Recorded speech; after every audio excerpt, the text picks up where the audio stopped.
Bismillahirrahmanirrahim. Assalamualaikum warahmatullahi wabarakatuh. Alhamdulillahirabbil alamin. Shalatu wassalamu ala asyrafil anbiya'i wal mursalin wa ala alihi washabihi ajmain. Amma ba'd. Asyhadu an la ilaha illallah wa asyhadu anna Muhammadar Rasulullah. Allahumma shalli ala sayyidina Muhammad wa ala ali sayyidina Muhammad.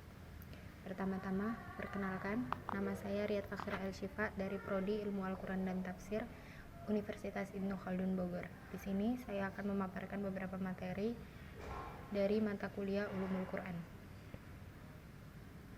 Materi yang pertama ada Israiliyat, yang kedua Qasam fil Quran, yang ketiga Al-Qasas fil Quran, yang keempat Kaedah pertanyaan dan jawaban, yang kelima adab kepada Al-Quran, yang keenam metode tafsir tahlili, yang ketujuh tafsir dan syarat mufasir, yang kedelapan ilmu munasabat. Materi yang pertama, Israiliyat. Israiliyat secara bahasa berarti nisbat ke Israil, dan itu nama dari Nabi Yakub alaihi salam. Jadi, kisah-kisah yang berbicara tentang umat terdahulu, khususnya dari generasi-generasi setelah Nabi Yakub alaihi salam, juga penyimpangan-penyimpangan kaum Nabi Yakub alaihi salam dan keturunan-keturunan yang kemudian muncul cerita-cerita tentang ahlul kitab.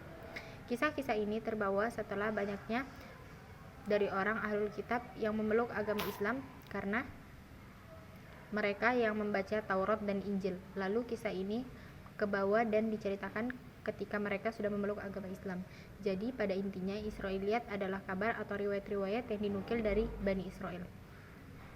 Hukum asal meriwayatkan kisah tentang Bani Israel, tidak membenarkan dan juga tidak mendustakan, karena sabda Rasulullah SAW, jangan kalian membenarkan cerita ahlul kitab dan jangan mendustakan cerita mereka. Materi yang kedua, Qasam fil Quran.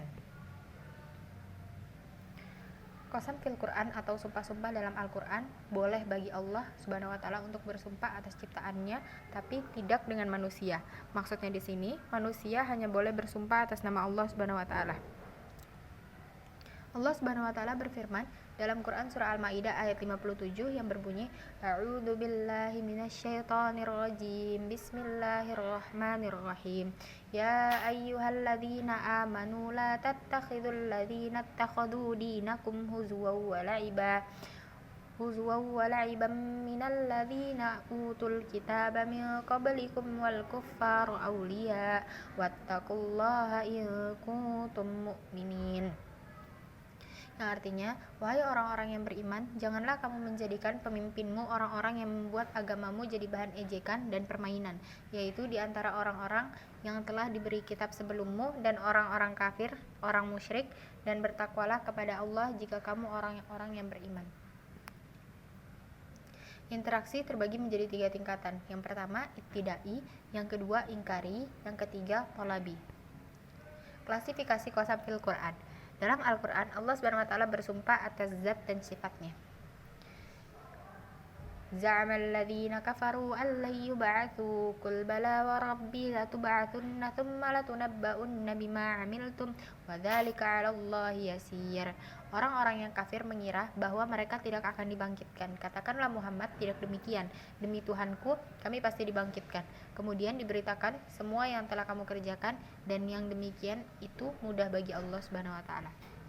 Materi yang ketiga, Al-Qasas fil Quran. Al-Qasas atau meniti sejarah terdahulu. Dikisahkan oleh Al-Quran orang-orang yang soleh dan orang-orang yang tidak soleh. Tujuannya adalah untuk menjadi pembelajaran. Klasifikasinya, kisah-kisah para nabi dan rasul berbicara tentang keteladanan baik secara individu ataupun secara sosial. Berbicara tentang mukjizat nabi dan rasul. Mukjizat para nabi dan rasul bisa dilihat secara panca indera dan juga mukjizat yang artinya kekal abadi, yaitu Al-Quran. Faedah dari Al-Qasas fil Quran. Yang pertama, sebagai pembelajaran untuk kehidupan nyata. Yang kedua, sebagai asas untuk menjadi landasan untuk menyeru di jalan Allah Subhanahu wa taala. Yang ketiga, untuk keteguhan hati. Yang keempat, untuk menguatkan keimanan. Yang kelima, menunjukkan bahwa Al-Quran itu murni dari Allah Subhanahu wa taala. Materi yang keempat yaitu kaedah pertanyaan dan jawaban dalam Al-Quran. Salah satu metode yang diajarkan oleh Allah Subhanahu wa taala dalam mendidik umat adalah melalui metode pertanyaan sekaligus jawaban, di mana pertanyaan itu adalah sebagai respon wahyu terhadap fenomena maupun peristiwa yang terjadi di tengah-tengah umat Nabi Muhammad SAW. Pertanyaan-pertanyaan yang muncul dalam Al-Qur'an, kemudian pertanyaan itu dijawab sebagai wujud respon dari pertanyaan yang diajukan. Salah satu sahabat bertanya tentang hilal, lalu diabadikan oleh Allah Subhanahu wa taala dalam Al-Qur'an yang berbunyi, A'udzu billahi minasyaitonir rajim. Bismillahirrahmanirrahim. Yas'alunaka 'anil ahillah qul hiya mawaqitu lin-nasi wal hajj wa laysal birra bi an ta'tul buyuta min zuhuriha walakinnal birra man ittaqa wa'tul buyuta min abwabiha wattaqullaha la'allakum tuflihun. Quran surah Al-Baqarah ayat 189. Dari ayat ini sudah membuktikan kalau Al-Qur'an itu adalah wahyu dari Allah Subhanahu wa taala. Allah Subhanahu wa taala berfirman pula dalam Quran surah An-Najm ayat 3 sampai ayat 4 yang berbunyi, "Wa ma yantiqu 'anil hawa in huwa illa wahyu yuha." Apa yang dibicarakan atau apa yang diucapkan oleh Nabi itu adalah wahyu dari Allah Subhanahu wa taala, dan inilah keimanan kita terhadap Al-Qur'an atau kepada wahyunya Allah Subhanahu wa taala. Materi yang kelima ada metode tafsir tahlili.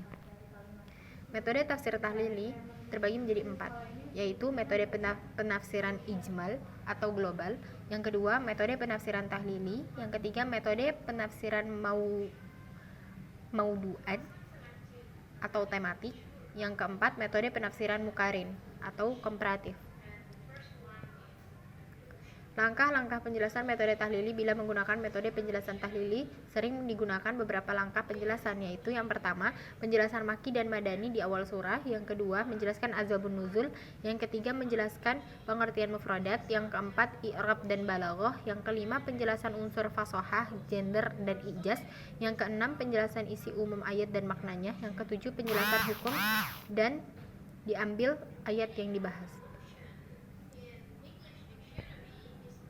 Ciri-ciri metode tahlili: yang pertama, mengemukakan munasabah atau korelasi antara ayat atau surat, yang kedua, menjelaskan sebab-sebab turunnya Al-Qur'an, yang ketiga, menganalisis lafaz atau mufradat dengan sudut pandang kebahasaan atau linguistik, yang keempat, memaparkan kandungan ayat serta maksudnya secara umum, yang kelima, menjelaskan hal-hal yang dapat disimpulkan dari ayat baik secara hukum, akhlak, dan lain-lain.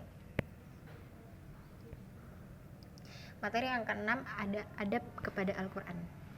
Al-Qur'an adalah wahyu, kitab yang diturunkan oleh Allah Subhanahu wa taala yang kandungannya adalah firman-firman Allah Subhanahu wa taala, sehingga kita sebagai hamba Allah yang dituruni Al-Qur'an hendaklah menjaga, karena proses turunnya Al-Qur'an juga dipenuhi dengan adab, sehingga peradaban terhadap Al-Qur'an menjadi hal yang penting, karena ketika hilang adab maka hilanglah ilmu atau hilanglah muru'ah.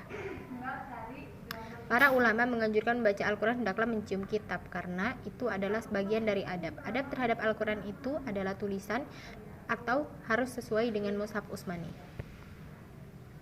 Allah Subhanahu wa taala berfirman dalam Quran surah Ali Imran ayat 35 yang berbunyi, A'udzu billahi minasyaitonir rajim. Bismillahirrahmanirrahim. إذ قالت امرأة عمران رب إني نذرت لك ما في بطني محررا فتقبل مني إنك أنت السميع العليم. Allah juga berfirman dalam Quran surah At-Tahrim ayat 10, A'udzu billahi minasyaitonir rajim. Bismillahirrahmanirrahim. Daraballahu matalan lil ladzina kafaru imra'ata Nuhin wa imra'ata Lut kanata tahta 'abdaini min ibadina shalihaini fakhanatahuma falam yughniya 'anhuma minallahi syai'a wa qila dakhulan nar ma'ad dakhilin. Masih di surah yang sama, Allah Subhanahu wa taala berfirman, A'udzu billahi minasyaitonir rajim. Wa daraballahu matalan lil ladzina amanu imra'ata fir'aun idz qalat rabbi ibni li 'indaka baitan fil jannah wa najjini min fir'aun wa 'amalihi wa najjini minal qaumidz zalimin. Materi yang ketujuh, tafsir dan syarat mufassir. Tafsir dan syarat mufassir. Dengan mengetahui tafsir, kita bisa mengungkapkan isi kandungan yang ada dalam Al-Qur'an sesuai dengan asal kata dari at-tafsir. Itu mengikuti wazan taf'il yang artinya memperjelas atau membuka sesuatu yang masih tertutup dan mengungkap isi kandungan firman Allah Subhanahu wa taala sehingga jelas makna dan maksudnya.